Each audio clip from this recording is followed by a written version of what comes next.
Welcome to the Windy City Rundown.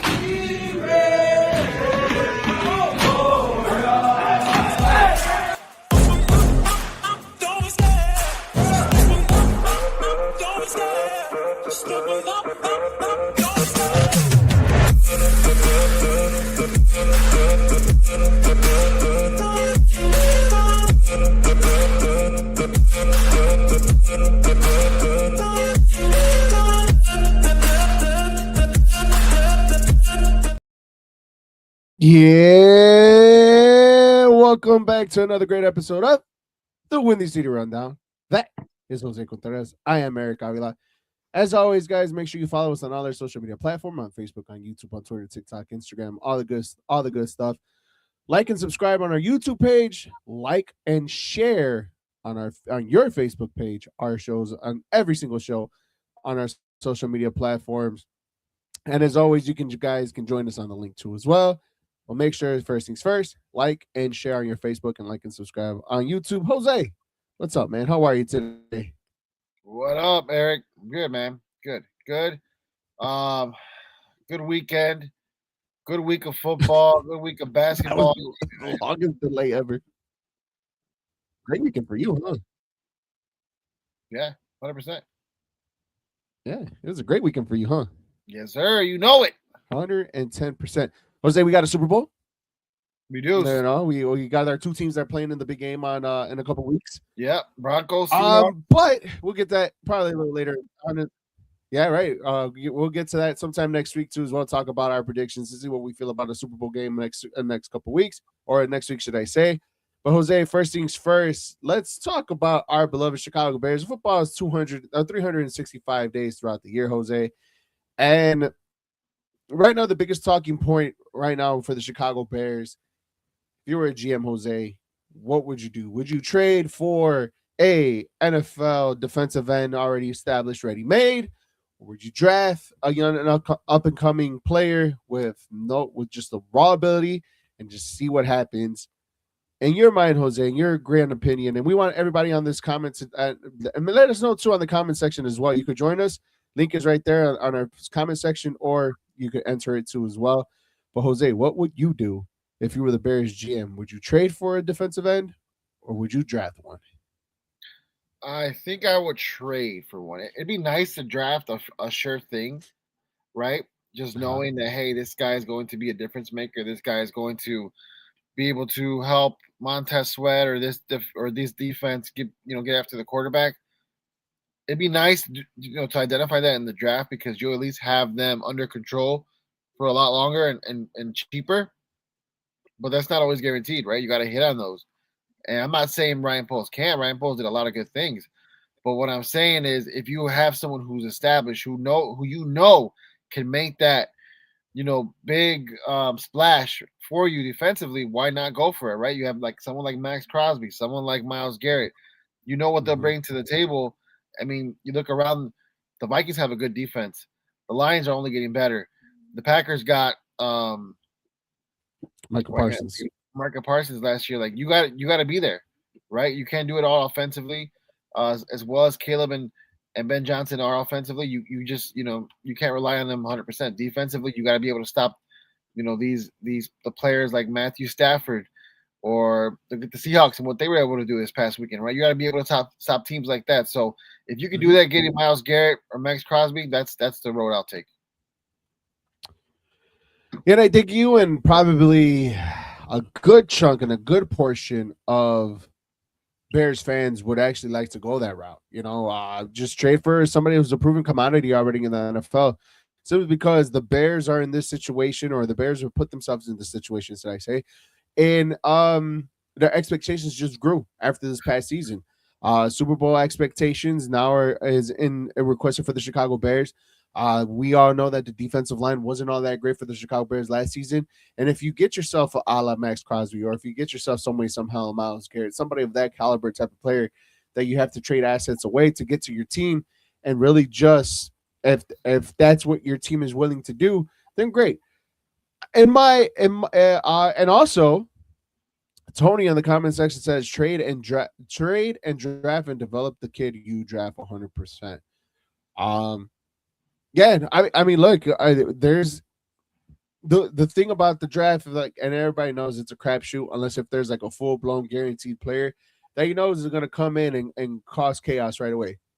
Unfortunately, Jose, the Chicago Bears are drafting in the top 20 for the first time in a very long time, so the crop is 25, I not believe. as yeah, the crop is not that great.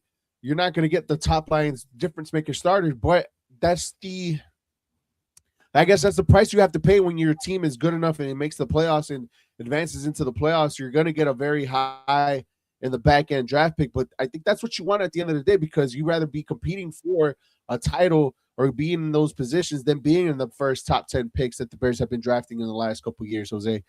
But in all honesty, Jose, I rather just keep my picks and just go after free agency. I think Trey Hendrickson is still a great play for the Chicago Bears. Yes, he had an injury riddle season last season, but also at the same time, he didn't play. He just tried to get healthy as much as he can. The paydays were coming right around the corner. It's not going to be as lucrative and as big as he expected that he was going to get last year, but that's the price that he paid. Took a chance, took a gamble on it, got hurt, and now he's back on the free agency. Don't think that the Cincinnati Bengals are going to franchise tag him again, but I think you run that course back again with the Chicago Bears and Trey Hendrickson, because you need somebody on the opposite end of Montez Sweat. Now, yes, he's older. Yes, he's 30. He's going to be 31, or he is 31 when the season starts.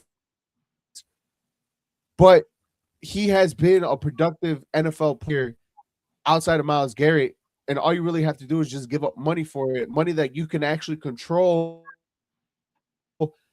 And maybe you can still do draft another defensive tackle on your team in the upcoming draft and just have that heavy rotation, because at the end of the day, this defensive line, Jose, needs a lot of depth.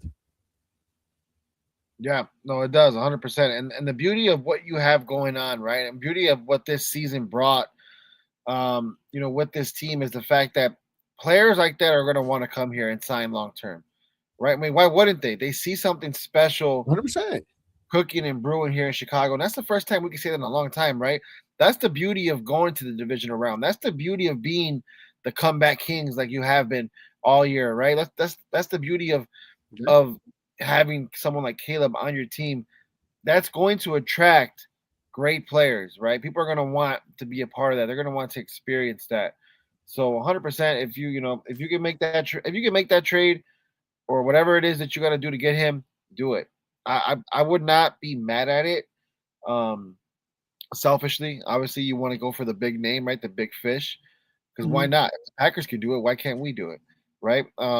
So I hear you. I mean, I think Trey Henderson can be someone that complements Montez Sweat, and I think it is smart cap wise, roster wise. I get it 100%. But if you also have that option for someone like Max Crosby, why not get him? He's just wasting away in Las Vegas. I'm sure he loves to live there, right? But professionally, I'm sure he also wants to be in the playoffs. Right. Why not get someone like him? No, for sure. But I think the Bears have put themselves in the situation I think the Bears put themselves in this type of situation simply because of how well they put, but also just because, like you said, they're a team that now is a destination for these upcoming players, for the players like Max Crosby, who's wasting his talent away in I was about to say Oakland. They're in where are they at? They're in Las Vegas. Vegas. Thank you. They're in Vegas. And you're absolutely right. I mean, you can say the same thing about Myles Garrett. Now they're going to cost you an arm and a leg, right? And the biggest thing that you don't want to do, but I feel like you're going to have to eventually is trade away, prospects and also some of your NFL players just to help you, just to get that number to what you need to pay for Max Crosby. Obviously, the another talking point for the Chicago Bears is who are you going to trade away? Like there has to be players that be traded away. DJ Moore, his name is coming up. He's going to start his new contract with the Chicago Bears this season. Cole Kmet, whose salary cap hit is not that big of an impact, when you if you trade them away, but you do save yourself probably $10 to $12 million on your salary cap that goes into that you could go ahead and afford and get yourself a Max Crosby in that aspect for his contract, Jose. But the fact of the matter is, Jose, like if you can just switch and move some money around, you can still keep those same assets, those same players, still keep your draft picks, and literally just have to just pay a man just these couple $1,000,000 for your team just to improve because you still have Caleb Williams and his rookie contract for another 3 more years. You could give Trey Hendrickson a 3 year, $75-$60 million. It's not going to be that expensive because of the injury riddle season that he had this past season. And I think that it is probably the smarter. If you want to keep everybody, that is probably the way you have to go.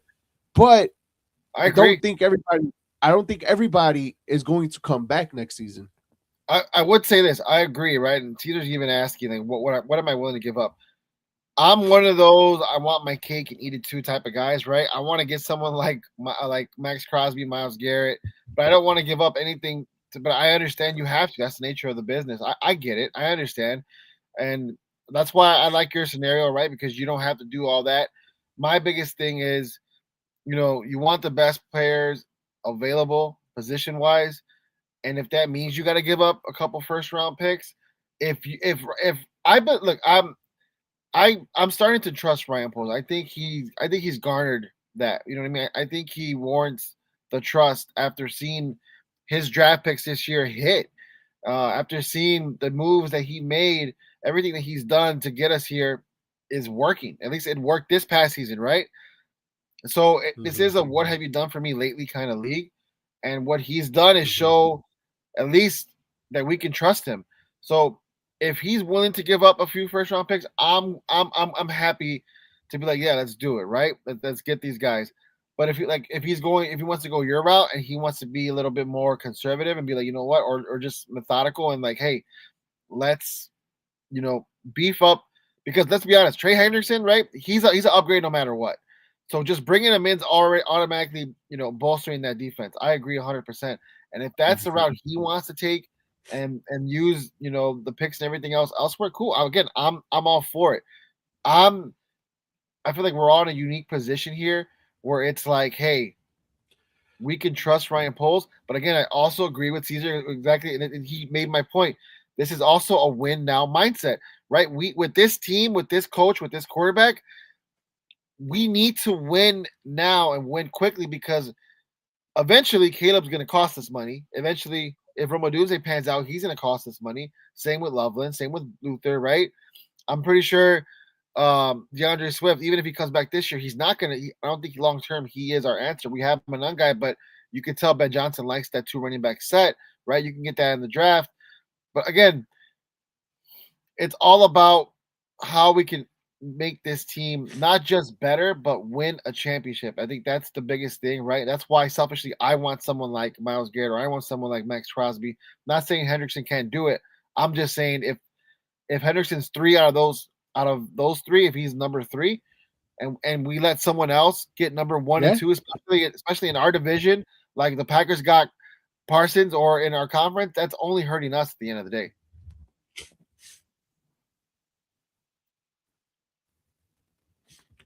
Jose, right now I'm being a little GM right now, and a successful trade for the Chicago Bears to get Max Crosby is this year's first, next year's first, this year's third round pick, and DJ Moore. And that would just have just even money of everybody just having, okay, you got the money, we have the money, boom, split, and here we go. And to me, I think that's quite a lot. And I know you can always tinker around a little bit in having, like I said, move around signing bonuses. That way you can have money in the salary cap for players to come in and stuff like that. And you're right. Like you said earlier, have your cake and eat it too, right? And Caesar is right. Right now, we're in a mindset right now of win now. And quite frankly, with this contract that we have with Caleb Williams heading into his third year, we're just 3 years away to pay him. Again, you and I had a conversation last week. Maybe Caleb won't really get that big money that all NFL quarterbacks are going to get, right? Maybe, who knows? But we've seen some stranger things here in Chicago for sure when it comes to players and giving out ridiculous contracts. Um, but but but yeah, I mean, right here, Tony says, what he said. Tony says, we have a coach and a GM that are on the same page. You know how to make this team better. We just have to trust them 110%. We're in a 3-year window. And I agree. I don't know about a 3-year window. I think if everything pans out the way that we think that Caleb Williams is trending to be and is going to be for the Chicago Bears, that window is just as big as the Buffalo Bills. That window is just as big as the Baltimore Ravens. That window is just as big as the Kansas City Chiefs. When you have a top tier quarterback window, our championship window, if and only if we think and we believe that Caleb Williams is that guy to take us to that level. I think this window is wide open, but financially, you're absolutely right, Tony. We do have a 3-year gap, a 3-year window to do all these type of moves before we give Caleb Williams a big contract. Because also at the same time, you know who else is going to have or you're going to ask for big money? Roma Dunze, who came in at the same time as Caleb Williams. I think I spoke to you. I'm not sure if I spoke to you off the air, Jose, in our conversations that we have at work or we said it on the show last week, but I did say that Roma Dunze, it will probably have the contract first before Caleb Williams because I feel like his contract is a lot more easier to do and to make than Caleb Williams when his time is coming up. Um, Caesar goes and he says, fuck it. What does he say? He said, fuck it. Take Crosby and, and Ashton Jensen, and I'll give them the first and the second round pick too. I I mean, mean, yeah, I mean well, that's too. this year's first, next year's first, this Yeah, year's second, next year's second. but the thing You is, know, Eric, also as going back to Tony saying the 3-year window, we also got to remember, and I think that's a little bit. I think that's more accurate than not. Teams are also getting better. Other teams are also getting better. We got to capitalize 100%. on what's going on now, right? The momentum that we have going into this next season. Caleb now finally having consistency as far as an offensive coordinator, voices, the voices that are there, developing them. Like we got to take advantage of that. We do. So yeah, this year is a very Yeah, important year because you and I and even John has said it multiple times. This team reminded us of the 2015 Cubs, the year before they won the World Series, when they made it to the playoffs. They uh-huh. made some noise. They show how exciting the team can be, right? And then the next year, boom, they're dominant. The Bears can very well be that team, but they have to make moves defensively because that defense cannot hold up. It would not hold up against anybody. It didn't hold up against. I mean, it did for a bit against the Rams, right? But at the end of the day, we still lost the game. At the end of the day, Yeah, I don't believe we would have beaten the Seahawks. I think the Seahawks were just a different beast. And we got to get better. We got to get better defensively. I agree. If all that takes to get Crosby, those number one picks, DJ Moore, do it right because why did you draft Roma Dunze? Why did you draft Luther Burden if it wasn't to take on that role that DJ has? You know what I mean? You still yeah. have Costa Loveland. You could probably resign Cole Kmet to a smaller deal. Who knows, right? All I'm saying is I trust Ben Johnson. I trust Ryan Poles, and I trust Caleb Williams, and that's something I haven't been able to say for a long time, man. Just like Brenda says, bear the fuck down. Bear the fuck down, always, 100%. What's up, cuz? Hope you're doing well, guys. As always, like and share our shows on your Facebook page, and also like and subscribe on our YouTube page too, as well, where we're also live as well. So make sure you guys follow us, guys. Hit the bell on our Facebook page and also on YouTube to get notified when our shows are live. We are normally live every Tuesday at 7:30 on Facebook and on YouTube. And as always, follow us on all our other social media platforms: Instagram, TikTok, Twitter, all that good stuff.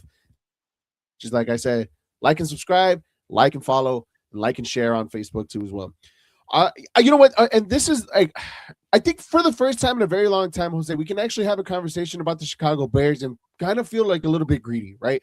Kind of feel like we can have everything in our on our golden platter. We can just have everything served to us, and everything will be just okay, right? As long as everything else makes sense. And at this point right now, Jose, I really do believe like the Chicago Bears are in a unique opportunity and an opportunity that I don't think we've ever been before. Because after the 2018 season, all we could talk about is the double doink and getting a kicker and getting this and getting that.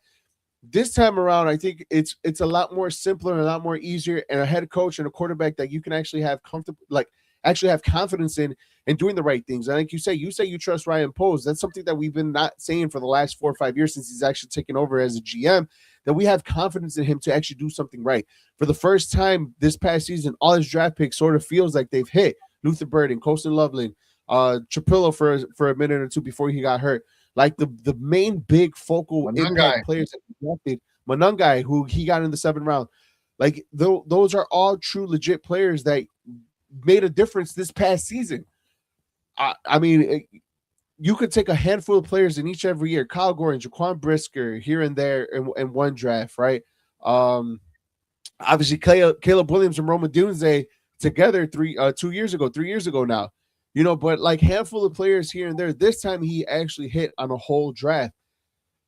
My only issue is, Jose, that the Bears only have 8 picks this year in this year's draft. It's not a lot, and it's kind of more of like they only have 1 pick in each single round, except for I think it's the 6th or the 7th where they have multiple picks. And then those are prime picks that you're willing to give up for a player who is 29, who's going to be 29, who has a max contract. And I just feel more like I'm trying to get the bigger picture long term instead of a short term. And yes, we are in a win now mode situation, 110%. I agree with you guys, 110%. But I feel with like this coaching staff that's really not going to be torn apart with Dennis Allen being your defensive coordinator, what he did with nothing. Let's be completely honest. What he did with nothing still ended up having the most takeaways on the defensive side of the ball. I think like if you really just give him all you really have to do is just give up money, give up Trey Hendrickson, and then you can still draft your depth that you desperately need. Because trust me, the Bears need depth on the defensive end and probably in the linebacking core, because we don't know how long the injury is for what's his name, for Edwards. I think that's the one that went down with a broken tibia. Like I really do believe like that is probably the smarter and the long, like you could play it for it now and still draft long term by not trading away those assets. I agree. No, and I agree. And one of the main reasons that, as I already alluded to a little bit earlier, is that, and you just said it too, we're able to trust Ryan Poles. Like he had a spectacular draft last year, and even with 8 picks, you could just tell that him and Ben Johnson are in lockstep, because a lot of people criticize them for taking Loveland over Warren. A lot of people criticize them, for getting a running back that late, right? Like, okay, what difference is he going to make? That running back was amazing. That tight end was amazing. What he did in that Packer game in the playoffs was spectacular. I mean, that's the reason why you drafted him above Warren. I think everybody can say, hey, that was a good pick, right? That's why I'm saying, like, yes, he has 8 draft picks, but that's why I agree with what you're saying. Regardless of the fact, bringing in Hendrickson is already an upgrade. Your defense is already getting better. We just got to make sure A, he stays healthy, and B, he does produce, right? He is getting up there in age, but at the same time, if he could do that, then great. Like I said, that's already an upgrade. And then, like I said, we trust Ryan Poles. Let him do his thing. And I'm pretty sure, Eric, and I think you feel the same way, defense should be a priority going into this draft. Defense needs to be a priority. 100%. It needs to be a priority in the offseason and even in the draft too as well. I mean, the only question that we have on the offense side of the ball are literally 2 questions, and like the 2 talking points, and I think it's going to be the 2 major talking points for this upcoming offseason is you need a left tackle. That's for sure. Because even though Trapillo did a good enough job on that front and he was healthy throughout the whole entire year, his injury can also be career ending. I mean, that's a patellar tendon is no joke. if you ever had that type of injury, especially for a big boy like Trapillo, how he is, that injury can take a while to heal from. So you still need to address the left tackle. And also, are you willing to trade Cole Kmet? Are you willing to trade DJ Moore? Are you willing to keep both? Like, that's another thing too, as well, just because of the salary cap issues, right? So, like, Jose, if you were also put in that position, Jose, would you trade away DJ Moore and Cole Kmet for either A, draft picks and a player, or B, just draft picks and save money on this and have some money salary cap wise to go out to get said players for your team? No, I'm not willing to give up, at the very least, DJ Moore. I'm not willing to give him up for just a draft pick or draft picks. Because let's be honest. Yes, Rome was injured throughout late of the end of that regular season, and he was probably Mm-hmm. even not even 100% during the playoffs. Regardless, Yeah. Yeah. DJ Moore was so clutch. DJ Moore, when we needed him most, he was there. He was those guys. He was their guys. Yeah. So I wouldn't trade DJ Moore. I not unless it's for someone we actually need. Someone that we actually need, or a draft pick that's willing to, or is it a draft pick worth your while? Like, let's just say, for example, let's have this conversation for just for this topic right now. Let's have this conversation. Let's just say that the Las Vegas Raiders just drafted Mendoza and they need a wide receiver one. And they come calling you, Jose, like, hey, you know what? I know our deal didn't work out with Max Crosby, but we are willing to give you our second round pick, which is going to be a very high second round pick, almost like a first round pick, a second round pick. But we're willing to give you our second round pick, and let's for DJ Moore, and that's it straight up. A second round pick for DJ Moore for this year. That's going to be 32, 30, 33, 34, 35, right around there. Are you willing to do that trade? Save about $12 million, even though you're going to take like a $5 million hit. Yeah. A high second round pick. I don't know, man. No, I don't think so. I don't think so. We need a number one after especially after what he showed, what he's able to do. I agree with what Caesar's saying. Roma Dunze is nowhere near a DJ caliber type wide receiver. Not yet. Luther Burden. I'm not saying Luther Burden can't be there, but he isn't there either. Like I think we are all downplaying how important DJ Moore was to this offense. Yes, I criticize him more than anybody during that last play of the season, right? That caused the interception. I criticize him. I criticize his effort. His effort alone, his attitude last year alone guarded me. I wanted him gone.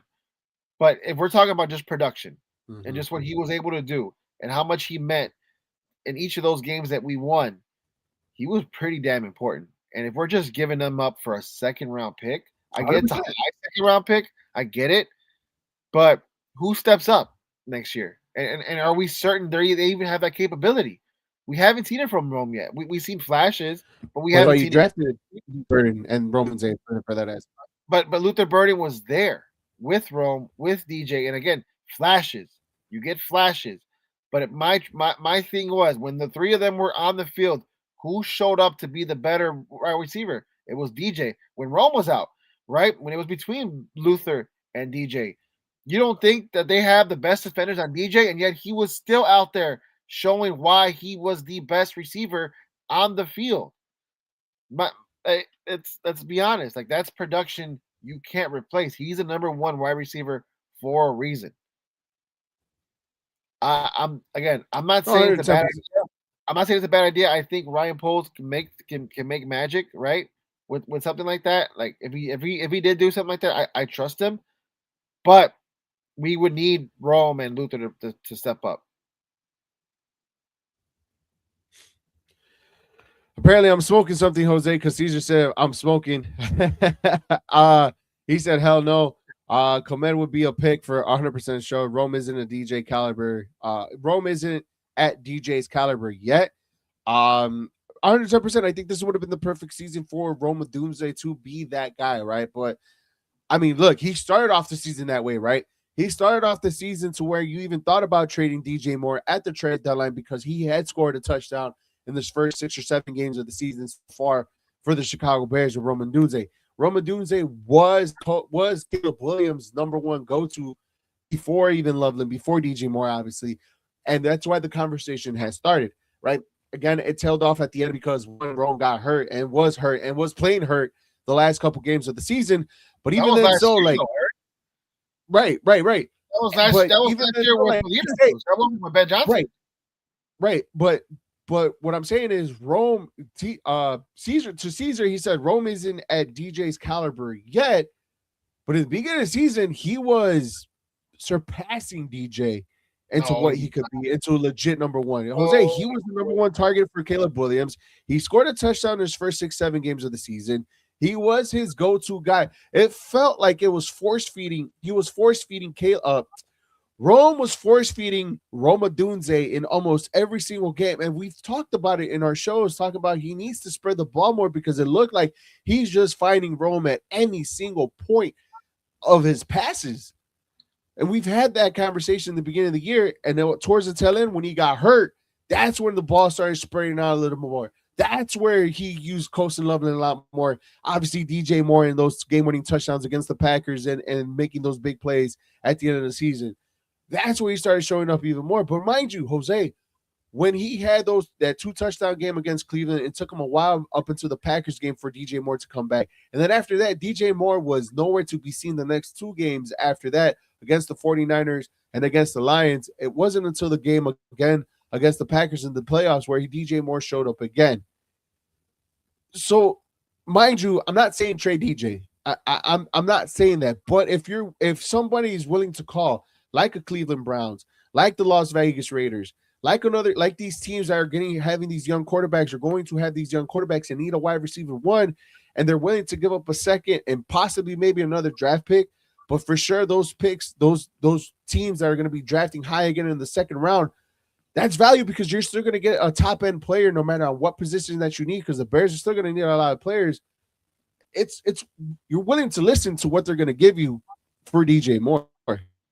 So you might be right, and I would admit when I'm a little wrong, but to me it didn't seem like Rome was that productive or as productive as DJ this year. But when you look at the stats alone for the regular season, not even postseason, right? We're just talking regular season. Roma Dunze he's 12 for 44, 44 receptions, right, in 12 games. In 12 games, he has 44 receptions, 661 yards, and 6 touchdowns. DJ Moore in 17 games, so 5 more games, 50 receptions, so only 6 more receptions than Roma Dunze, 682 yards, so only 21 more yards with 5 more games and 6 touchdowns.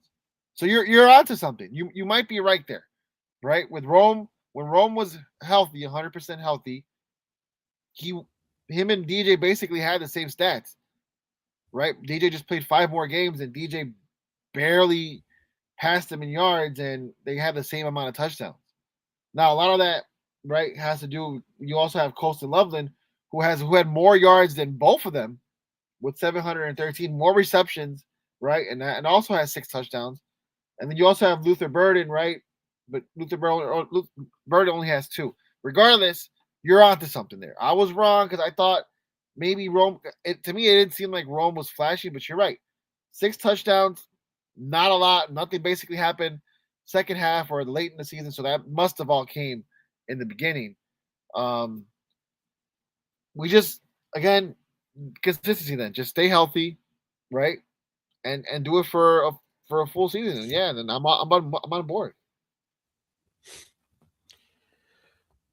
Again, it's just a conversation to have. This is going to be the topic of conversations up until the draft pick, up until the free agency starts. The free agency window happens in a couple months. I think what is it, late March and mid March when the season starts again, the new calendar season for the NFL.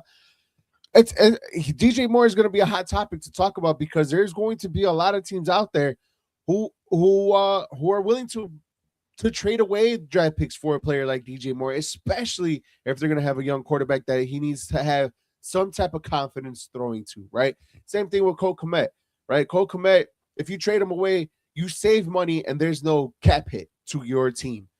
Trade away DJ Moore, you're going to get hit with a $12 million cap hit, but you do save about 17 or $18 million on your cap space for you to do something else for the team. Those two players are going to be are going to be the talking point because there are players behind them that can be better than those two players in Luther Burden and Roman Dunes, and obviously in Colson London for Cole Kmet. That you already have though that production, that player that you're confident in to be like, hey, he's easy to replace. We need to save money this way. We can get something in return for them. I think that's going to be everybody's talking point up until the draft. Caesar said that was not this season. Caesar, this past season, that was Rome for this year. Rome was that guy for the beginning of this year. He's worth a high pick and a player for DJ. I mean, look, I understand that we want to maximize as much as we can for the players because we know these players and we love these players and we feel that we deserve to get more for said player, but sometimes it's not how it works in real life in the business of the NFL or any league that you follow that deals with trades. In all reality, everybody has a pick, everybody has a standard, and right now, DJ, to me, if somebody's willing to call me and be like, hey, you know what, we'll give you a second and a fourth for DJ Moore, I'm willing to listen because you're getting two valuable picks that one could be a starter and one could be a potential starter in the fourth round for a player that doesn't have a future with the team as long because you have somebody like Burden and Roman Dunze that could step up. Yeah. No, I mean, and a lot has to do with the game plan and Caleb Williams as well and what he's able to do. 100%. Right? He got a lot of criticism as to what he, completion percentage and all that. My biggest thing is year one under Ben Johnson. What were you able to do differently from last year? Last year, Caleb had 3,500 yards, 20 touchdowns, 6 interceptions. This year, 3,900 yards, so 400 more yards, 27 touchdowns, so seven more touchdowns and 7 interceptions, so one more interception. But of course, you're going to throw it more. That's fine by me. Yeah, right. It's going to happen. Right. That's progress, right? It's progress. It's 100% progress, and him showing how clutch he is and how calm he is. Right, he's the Iceman for the reason when it comes to big pressure moments. That's what you want to see out of your quarterback and out of your leader. Yeah, and 100%. What he's going to be able to do next year in year 2 under this offense, Rome is going to benefit. If DJ's still here, he's going to benefit. Loveland's going to benefit. Bird is going to benefit. The running backs are going to benefit. You are 100% right. Yeah. So, whatever happens, we'll be fine.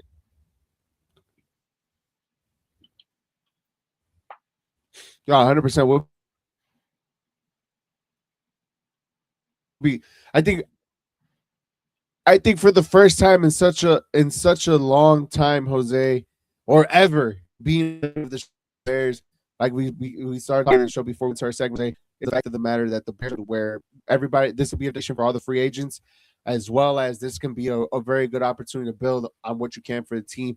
And the players are actually worth something right now, like DJ Moore and Cole Kmet. They're worth something if you're willing to load off, to bring in a Max Crosby or just to load off and get some more draft capital for your team to build for the future. Because right now, at this point in time, the Chicago Bears can look long-term, but also at the same time short-term in trying to accomplish a goal, and that's reaching Super Bowl, possibly winning one too as well.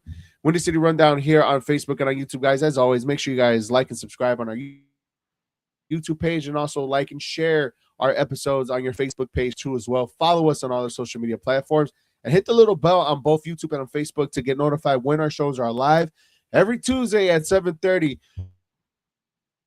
We appreciate the love and support from you guys every single time. We got Tony on the comments, Caesar in the comments. We appreciate you guys on the link too as well, and join us on our episode. Jose, you had the privilege. So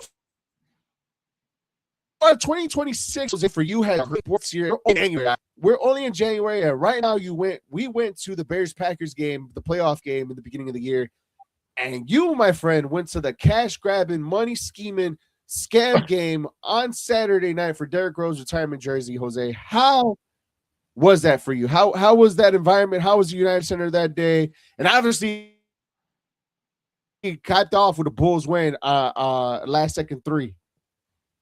Caesar Yeah, says, "Love man. you, fellas. We love him too." Hey, we Yeah, love you too, you Caesar. know, Tony, we appreciate it, man. We bear appreciate down. You you know, guys. Yeah, bear down. We appreciate you guys watching and supporting us, man. Always with it. Like, it's all love over here. But Eric, yeah, man. 100%. What a year so far. You know, it's not over yet. Um, but man, the Bears game, something that you and I talked about, something we're gonna remember the rest of our lives. It's not over. The the the Bears game, you and I are gonna remember that the rest of our lives. It was 100%. probably the best football game I've ever been to. Um, and just seeing them beat the Packers in the playoffs just meant a lot. Coming back as down as they were, the Bulls game was special in its own right because I was a huge fan of that Derrick Rose led team. You know that you and I met around that time, right? We met during those days, Yeah. and that's something you and I definitely bonded over when we were working together. Those Bulls games, and I used to tell you, and I tell everybody, man, like when even listening to the games on the radio, knowing the result, I still DVR'd them, the games. I still went home. I watched them, even knowing the result, because I was that in love with that team. Derrick Rose was and is my favorite NBA player of all time. So when that game came up, I was blessed and privileged, thanks to my beautiful wife who bought me tickets for Christmas. Not and I had Shout amazing out, seats. comadre. Yeah, I had amazing seats, 100 level, best seats I've ever had in my life. I was there to experience not just a great game because that game winner from Herder, whatever his name is, amazing. It was a good Carter. game. It was electric, and I was talking to John who was also there. I was talking to him the other day, and we talked about that ceremony. Right, was like closure to all us Bulls fans. Right, we never got a championship, but we never really had that closure because that team was supposed to win a championship for us. That team was supposed to go all the way. That team was when the year Derrick Rose went down with a knee injury. It really was like time stopped, like this city stopped. It was one of the most heartbreaking things I've ever experienced. And I don't even play. I was just a fan. I'm just like I didn't know what to do with myself. That day I went to work just sad. So finally getting the closure that it felt like we all needed as fans, because like Luol Deng said it there. Joakim Noah said it in a podcast I heard, weeks ago.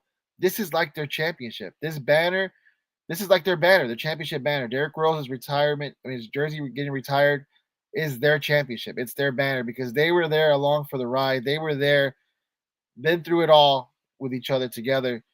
And it was the most cool, emotional experiences. And yeah, man, I was blessed to go and really, really cool. Yeah, I mean, the only issue I have, Jose, is like, what part of this could have been done last year when they had that day for him? You know what I Hey, mean? And I hear you, but I'm happy it wasn't because I couldn't go last year and I was able to go this year. So for me, it was amazing. And Eric, say what you want. I get it. I'm with you as far as they literally milked the shit out of this. I agree oh yeah, they 110%. scammed all you guys. I agree They 110%. scammed all 20,000 But motherfuckers that went there. but but I would give the Bulls credit. They pulled out all the stops for this guy. They pulled out all the stops for this the arena, everything that they had set up. Like I recorded a lot. I put some on social media, but what they were able to do for the arena, what they gave away, everything that they had in the concessions, like dude, they pulled out literally all the stops. I watched almost every behind the scenes video going into this.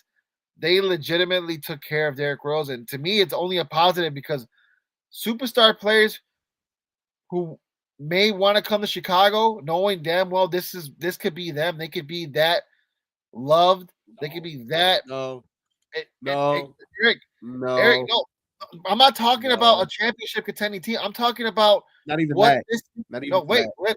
let me finish. I'm saying what this city can do for a person that it takes that they love, bro. Uh-uh. Let's be honest, man. If You you mean know, to tell me, if you're not someone like Giannis, right? And you're watching this like, damn, if I could go and bring a championship to Chicago, he will be forever. His jersey will be retired. You don't think that's the case? Come on, man. no, and the only reason why I'm saying no, not just because of bringing anybody else, right? Not just any superstar, whether from SGA or Antetokounmpo or Wembanyama. I'm not talking about that aspect. The only reason why I'm only saying no is because Derek is from Inglewood, my guy. He is from Chicago. He is Chicago. He But that's screams the only Chicago. reason. But that's the And only that's reason the why and that, they and gave him that, this. Eric, that, he didn't win. He but that didn't win us that a just championship. by like a million. But no, the fact that Derrick Rose is from Chicago and he's homegrown and is the only reason why he has his banner there, right? His jersey retired because he's from Chicago. Yeah. But if he wasn't from Chicago and he still was an MVP and played the way he played and then won us a championship, that would You happen. wouldn't have gotten this. This would have I never agree. happened. I agree. Unless he won a championship. Unless he won a championship, yes or no? And that's my point. That's my point. If a superstar comes here, not from Chicago, but plays as well, MVP like Derrick Rose, and wins us a championship, what I'm saying is that they can look at that and they can see like, damn, that's a city where I could 100% thrive in. Not team wise, not player personnel, because we know Jerry Reinsdorf and that team just sucks, right? But I'm talking That about as organization. the city. I'm talking about you coming in as superstar in the city. You're looking at that and you're like, okay, that's nice. You know, I want to say no. That I don't think his numbers would be up there in the rafter, even if he does bring that championship glory to Chicago. And it can only be one. It can only be one, and still bring that championship glory to Chicago. I would want to say no because let's just hypothetically say he has the same resume the first 5 years, minus the injury, the first 5 years that Derrick Rose had, which is a rookie of the year and MVP, right? Right. Let's just put it in that aspect. He's not from Chicago, but he started the same way that Rose did. And he wins an NBA title for the Chicago Bulls. But then that's it. After that, it just spirals down. Like, that would probably, yes, he brought a championship, but it would probably bring a sour note to most Bulls fans because there was a lot more to offer and it just fizzled out. The only Yeah. reason why Derrick Rose gets the extra love is because the dude is like 20 minutes away from the United Center and was grown up in Chicago, was homegrown. And that's the only reason. That is the only reason why we're celebrating one MVP and a rookie of the year and like 4 years of excellence in the Chicago Bulls uniform was because he's from Chicago. Let's be 100% honest and call a spade a spade. And it's not me being a hater. It's just me being honest. And the fact of the matter is, like, nobody will come close to Derrick Rose. Caleb Williams is the next one, but that's a different sport, and that's a whole nother conversation for a whole nother day. But right now, as a Bulls organization, even if he does have the same trajectory as Derrick Rose and still wins an NBA title, I still don't think that's enough to have his name up in the rafters alongside Michael Jordan, Scottie Pippen, Bobby Love. Who else is up there? Phil Jackson, Derrick Rose now. Like, really big name players, even though Derrick Rose only had a 3-year success here for the Chicago Bulls in his reign. Regardless, just You only say that because you know I'm right. no. I mean, of course, we could sit there and say, yeah, if somebody has the same trajectory as Derrick Rose and plays MVP, right? But you also gotta remember, Eric, if Rose doesn't get hurt, if we're talking about has the same 5 or 6 The Bulls years, don't win a championship, and you can't change my mind.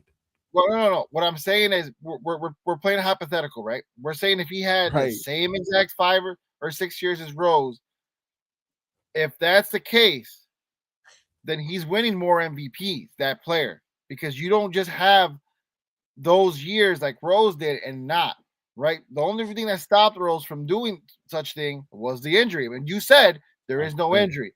So there could be way more MVPs, there could be way more championships. Now, but if you're saying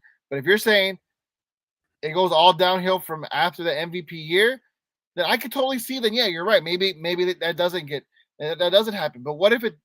But that's also like but if knowing the Bulls, they might knowing seeing what Jerry Reinsdorf did for Derrick Rose. Who's to say, even if it does go downhill, that he doesn't have his jersey retired? That's not a fan's choice. That's not a NBA writer's choice. That's a Chicago Bulls and Jerry Reinsdorf choice. So you're telling me, but then Jerry Reinsdorf probably won't be here. You're telling me he wouldn't do that for more money, for more of a cash grab? I could, no, because he wouldn't be here. Jerry Reinsdorf is closer to the ground than all of us, like closer to the ground. Not to be disrespectful, but we're talking about today. If somebody had that type of, somebody had that type of career plus a championship, will their jersey be retired? My answer is yes, because again, whose choice is it? Reinsdorf. And what is he like? Screwing us over, like you said. But again, I'll give him credit because he did pull out all the stops. It was an amazing event. It was amazing. Like everything that they were able to do, the production, the band, like dude, it was legit. I'll give him that. I got one. You know who has a similar story to Derrick Rose, and actually has a championship? Who? Chris Bryant. Would you retire Chris Bryant number as the Cubs? I think eventually it will be. No, even though he even though he had 5 successful years with the Chicago Cubs, two All-Star appearances, a Rookie of the Year, an MVP, and a World Series title with him. Do you honestly think that Chris Bryant will have his jersey retired as a Cub? Because it is the same exact storyline for Derrick Rose. I'm gonna say no. I'm gonna say no, but there's a difference between the two scenarios, and you know why I'm gonna say no? Wait, no, listen. This is my answer. I'm gonna say no, but only because of Anthony Rizzo.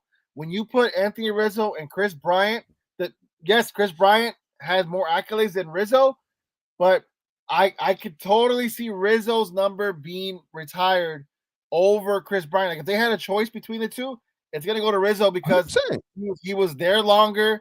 He 100%. Was there through he was Mr. Cub. He was basically Mr. Cub for in that time frame. He was my Cub.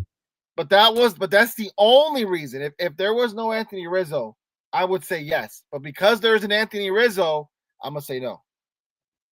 That's a good question because I can even tell you, like there was a Kirk Henrik, the longest tenured Bull in every statistical category.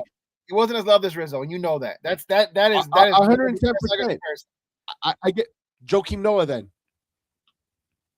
Joakim Noah? I would still say Rizzo over Noah. I would give you that Noah is the closest. I would give you that Noah is the closest. He is the closest, but Rizzo is on a different atmosphere. I agree with you 110%. But in the topic of the conversation, just to keep the two players that I mentioned, just to keep the player that I mentioned in Chris Bryant, it is the same exact story. Minus one has the championship and the other one doesn't. But you're saying that just because he's not from Chicago and he has better accolades than Derrick Rose, he doesn't get his jersey retired. That is also the point of what I'm saying. Let's also factor this in. But let's also factor this in. Wait, but let's also factor this in. How many baseball teams are in Chicago and how many basketball teams? That does play a big part because there's more Bulls fans than there is Cubs fans. Yes or no? Yes or no? Because baseball fans I get that. But let's be real though, Eric. Baseball isn't as big, at least here in Chicago, as basketball is. Let's be honest. The Bulls and that United Center, even when they suck, sell out the arena consistently. They're always number one in attendance. You look at baseball, White Sox fans are fair weather fans. They're only going to show up when the team is winning. Cubs fans, a lot of them, John makes fun of us, right? But there is some truth to it. A lot of them are also fair weather fans because some people are there for the stadium. Some people are there because that's the only relevant baseball team in town. It's a tour. He's not right.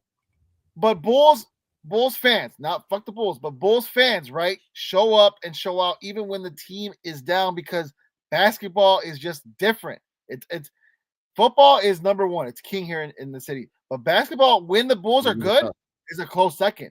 Those D Rose days, the Bulls were bigger than the Bears. 100%. Not even close. 100%. Because I mean, they only had one good year in between Rose's period. They only had one good year, and that was the 2010 when they lost the NFC title game to the Packers. Yeah. That was pretty much it. Where the Bears were just somewhat relevant throughout that period. But you're absolutely right. When the Bulls were the Bulls and Derrick Rose, the time was here in that span, the Bulls, and that was just a year after the Bears just went to the Super Bowl and Dude, lost one the year after Derrick Rose came. the Blackhawks had a dynasty and they weren't even as big The as the Blackhawks Bulls. had it. That's I forgot about the yes, right? the Yes or Blackhawks no? won 3-6, and yet the Bulls are Right. still bigger than them. They were still bigger. That's what I'm saying. Like I get your Crazy. comparison, and there's some truth to what you're saying. I don't want to dispute that, right? There is some truth to what you're saying. All I'm saying is that when that's why I say when the Bulls are good, when you're a superstar here in this city, and you're that good, you're king. Right, right You're now, king. Caleb Williams is going to experience that. He's king right now. The Bears, like He's he's going to king. experience that. He's king, and unless the Bulls have someone like Derrick Rose coming in, like there's no one that's going to top Caleb right now. Caleb right now is king in Chicago, and as long as the Bears get better, he's going to experience that himself. 110%. And I think no other athlete can even come close, like you said, unless if he comes in and becomes a superstar with the Chicago Bulls, and that's probably the only closest because PCA can't come close, Connor Bedard can't come close, nobody from the White Sox can come close. Angel Reese could do the best that she can't come close to Caleb. Like right now, those are like the only top sports that I can think of. Damn weird, nobody from the Chicago Fire. Fuck, I can't even name you one player from the Chicago Fire that can even come Insane, close. But that's right? besides the point. Right now, it's Caleb and Caleb only, and then you could just pick your litter, like whether you put PCA second, Connor Bedard second, whatever the case may be. You're absolutely right. But if a superstar just like that coming from the slumps into Chicago and changes this organization's just look, right? He has an opportunity. But man, I'm telling you, dude, like I see the retirement and I see all that and I see everything and just in the back of my mind, I just see roses. I just know what I saw in Derrick Rose, and it's just the mediocrity of the Bulls organizations and where they've been at for the last 25 years in this organization, this turn of the century, where there is just mediocre has come. And respect to Derrick Rose, 110%, Chicago born, deserves everything that he deserved over the weekend. But also it also screams the downfall of Bulls basketball within the last 25 years, to the point that we got to go to this route and retire our beloved own Chicago Derrick Rose for just 3 to 4 years of just success and not a longevity of a career, to where you said the possibility of another MVP, a possibility of a championship appearance, and possibly even winning one, right? You and I can have the debates if the Bulls can win one or not with that Derrick Rose team if healthy. But regardless of the fact that we're literally just celebrating, or the Bulls were just celebrating 4 years of just hope of Derrick Rose, just even giving us that hope of winning a title, and his numbers retired. Deservedly so, because he was on that trajectory, but that injuries, man, though, then the way how it ended, it changes the mood, man. And I don't even I think we did this a little too soon for him to retire his number right now. It there's It there's feels like a positive. money grab. That's the negative part of it, right? It feels like a money grab, and there's some truth to it. There's some truth to it.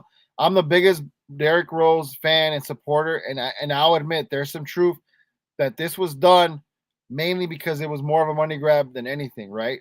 I agree with you there.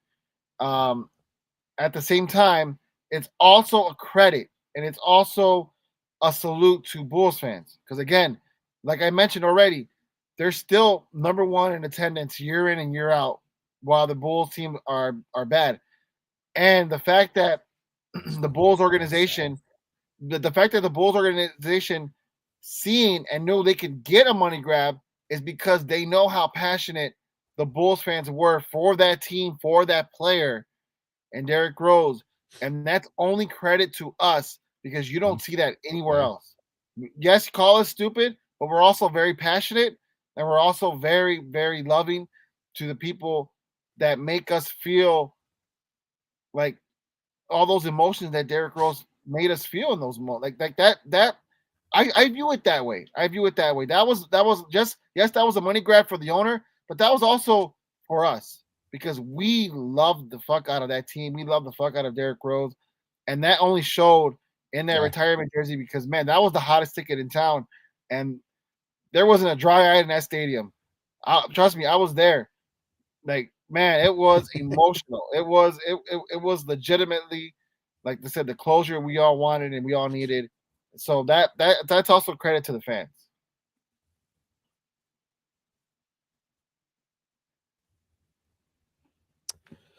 23-23, Jose, and the Bulls are right dab in the play-in playoff picture, Binks, bro. And they've won what 5 of the last 6 games, and they lost last night against the Lakers, man. And we're literally repeating the story of the same conversations we've been having the last 5-6 years about the Chicago Bulls and making to the play-in, where there is no real true trajectory on where this team is heading, where this team is going. As it stands, even though we just came off a great weekend of celebrating Derrick Rose and his accomplishment as the Chicago Bulls, back to reality, man, to where the Bulls are just being the Bulls. What is there to do? Like, where are the Bulls right now? On the way to the stadium, 670 Score, who is the home of the Bulls radio network, had Derrick Rose on earlier in the week, and they played the interview while I was on my way to the stadium. They played the interview. They replayed the interview. I mean, and they asked him that very question, like, "What do you think about this team? Like, what do you think they can do?" Because they even mentioned to him, like, this Bulls team is a middling team that every year in and year out, always makes the playing game and nothing comes from it. And Derrick Rose said it flatly, and I agree with them 100%. They need a superstar. They need a superstar. The Bulls need to get a superstar in order to go anywhere, in order to be able to do anything, in order to make any type of noise. But there's only 2 ways of doing that, Eric. It's either you trade for one, you sign one in free agent. Okay, there's multiple ways. You either trade or sign one in free agent, or you draft one, right? And I don't know if I can trust AK in identifying one because don't get me wrong, he's done well with Matas. You're starting to see, some of these, players that he did bring in, like Kobe White, right? Like, I don't know if he was an AK pick, but he's starting to show up. Like him bringing in Giddey, right? Giddey when healthy, what he can bring. But what about these other guys? I don't like. He drafted Dalen Terry. I don't see Dalen Terry out there performing, doing good things. He drafted Essengate this past year. I don't know if he's still injured, but what the hell has he been doing? You know what I mean? Like, let's be honest. Like, you know what I mean? Like, Dalen Terry, what the fuck? But dead ass though. Dalen Terry not a first round pick a few years ago. Where the fuck has he been? Like, you know what I mean? Like, it's stuff like that. Like Patrick Williams, another first round pick that we got. We paid him all this money, and he comes off the bench and he's not as productive as these other guys that he brought in through free agency. That's something I don't trust this regime. I don't trust this ownership. I don't know where they're going. Like at the beginning of the season, we were all kind of falling for, could this be it? But I think you put it perfectly as it was more Billy Donovan in that system than anything. And Billy, I do think Billy saved his job. I think Billy should be a coach going forward, but they're not doing him any favors, man. They like all these guys that I see on the court can be trade bait at this point. You keep Montas, you might as well trade Giddey. You might as well trade Kobe White. As much as I love Kobe White, I think he could be a piece. But who else do you have? Vooch? I mean, you could trade Vooch, right? Vooch is a solid veteran who's going to give somebody double doubles. But even then, it's like, okay, like, do we even trust these guys to even take those draft picks and do something with it? Like, I don't. You know what I mean? And welcome to Basketball Hell. We've been in Basketball Hell for the last 5 years, and we're still going to continue because there is no type of plan to get out of it. And the easiest plan to do so, they're just not going to do it. And that's just fucking tank. And they need to tank. And they need to build on trying to find some young and fresh talent. But like you said, Jose, you don't even trust this regime into even finding the right talent because they've already had Dalen Terry and who's the other guy that you said? Like if it wasn't for Buzelis, that's probably it. But they've had multiple draft picks to where like you don't even know. They have multiple draft picks that you don't even know who they got. They gave Patrick Williams a contract that doesn't really well deserve. They also gave the money to Josh Giddey to where it feels like, okay, cool, now what? And there's nothing to go along with it. You're gonna trade away a 35-year-old in Vucevic away to a team, like to a contending team, and that contending team's draft pick is going to be in the high 10s. And what you're gonna do with that? Right, exactly.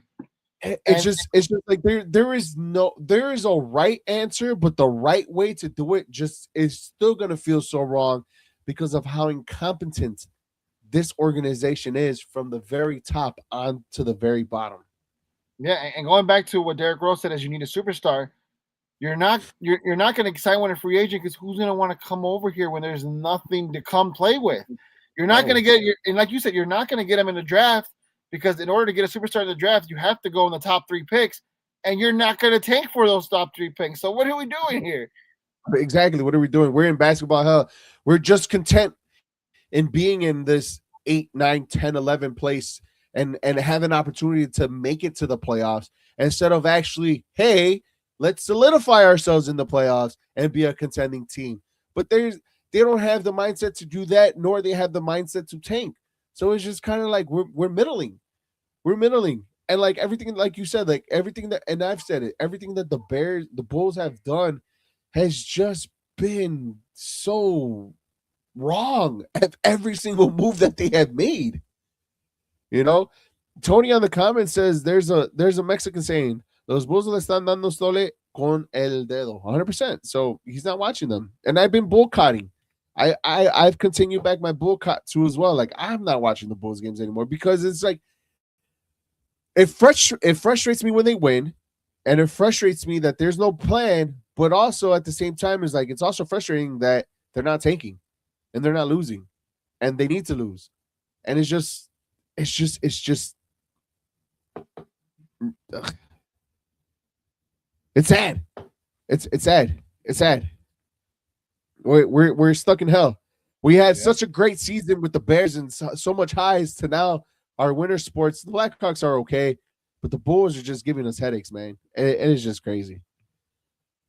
Well, this was a fun show, Jose. Let's have more of these shows every single week on Tuesdays at 7:30 here on Facebook and on YouTube, guys. Make sure you guys follow us on our social media platforms, Instagram, TikTok, etc., Twitter, and like and subscribe on our YouTube page. Like and share our shows on Facebook. Share our shows with your friends and family. Help us grow and support for this show. We appreciate you, from Caesar to Tony to my cousin Yasadi to everybody else in the comment section. Thank you, everybody else, for watching. Thank you for joining us.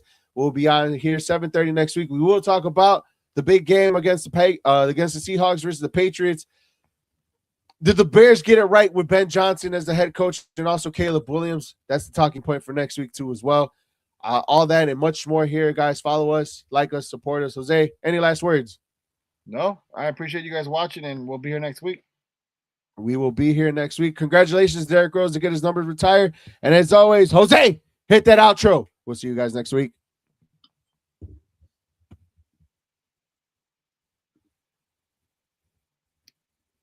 Oh, shit.